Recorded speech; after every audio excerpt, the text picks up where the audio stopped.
Hi, this is Alex from phpacademy.org, and this is a video tutorial for the new Boston.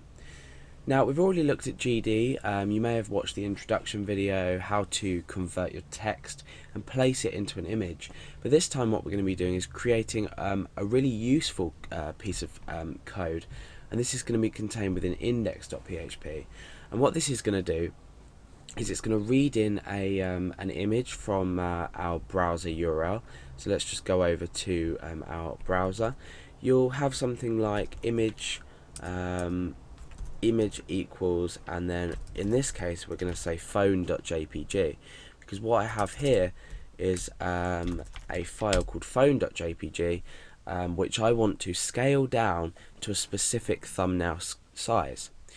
Now you may think, oh, resizing an image might be easy, but what we need to think about is first of all, we need to think about the aspect ratio and maintaining the aspect ratio. And by this, I mean that when we scale it down, we don't want to set a predefined width and a predefined height for our image. Let's say we had a really long but short in height wise image. If we predefine this to a specific height, say 100 by 100 characters, we're actually going to skew our image so much it might look a bit odd. So what we want to do is we want to resize an image to a thumbnail acceptable size, and you can play around with these properties in the code. Once we start writing them, you'll see which values you can change and which you probably can't. And our image will be scaled down to this size, and every image will end up at roughly the same size. So you're going to have a thumbnail size image, and because you can use oh no, let's not open our code just yet. Because you can, let's go back, do something like image equals phone.jpg. It means that when you're doing say file uploads, say you're uploading files, what you can actually do in the process of uploading your file is call this, and it will generate a thumbnail for you. So it's really useful when you're doing file uploads and you want to keep an original copy and you want to keep a thumbnail copy of an image. So what we're not going to be doing in this tutorial is overwriting phone.jpg with a smaller image. We're going to be creating a new file with a scaled down, and we're maintaining the aspect ratio, and that's going to be phone.jpg.thumbnail.jpg, because we're going to use the file name just in case we need to check on things later. So we're going to give it a nice file name as well, not nice looking, but so we know exactly what file we're dealing with, and we know that it's a thumbnail file. So let's go ahead and start writing out our code. Now, what's the first thing we need to think about in GD, the GD library, when we create our document? And what we need to do is we need to think about setting our header type. We can do this to preview it. I mean, what we're going to be doing in the end is saving this file, so we don't necessarily need to change the content type, I don't think, but we'll do this anyway. So we use the header function that you may have come across before, and inside here I'm going to say content type, and I'm going to do a colon. So I've got content type, the hyphen in the middle, and now I'm going to say image/JPEG. And what this is going to do, it's going to change the content type of the page to a JPEG image, because we're going to be reading in a JPEG image, and we're going to be creating an image, a JPEG image, as the scaled down version. So we're not dealing with any other file formats except for JPEG in this example.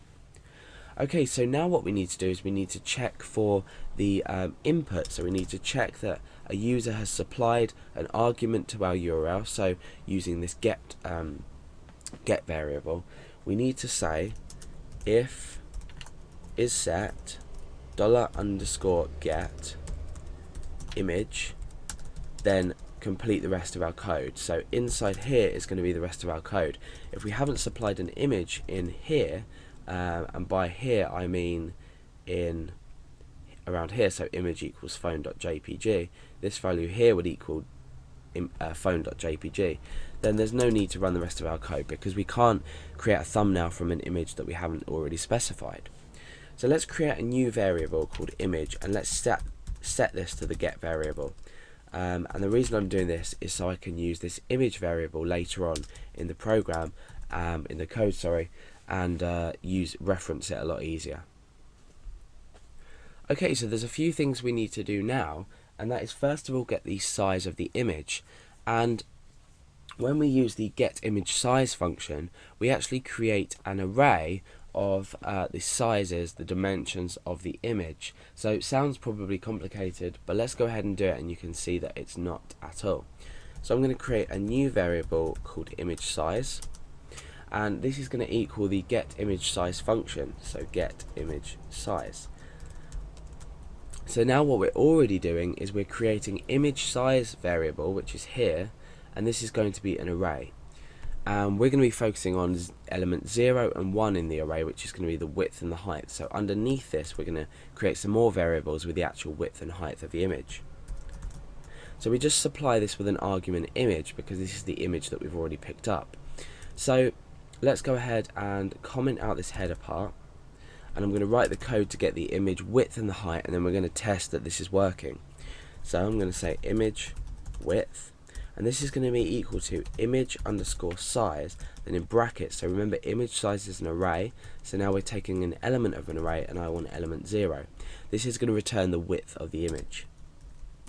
Now we can go ahead and do the height. So image height equals image size, and then we have 1 this time, because instead of 0 being width, 1 is height. So let's go ahead and echo both these values out. Let's just append a break onto the end of this line, so everything looks okay. So let's come back to our page. So what's going to happen now is we're going to read in phone.jpg as this image variable here, which we've already checked for and then preset. So now what we're doing is we're grabbing the image size from the file that we've specified. So let's go ahead and press enter and see if it works. Okay, so my image is 730 by 410. Let's just take a look at the image itself. We're not going to obviously measure it ourselves, but we can just double check that it's about that. So at the full size scale version, I would say, yeah, this is about the dimensions that we've already returned, so 730 by 410.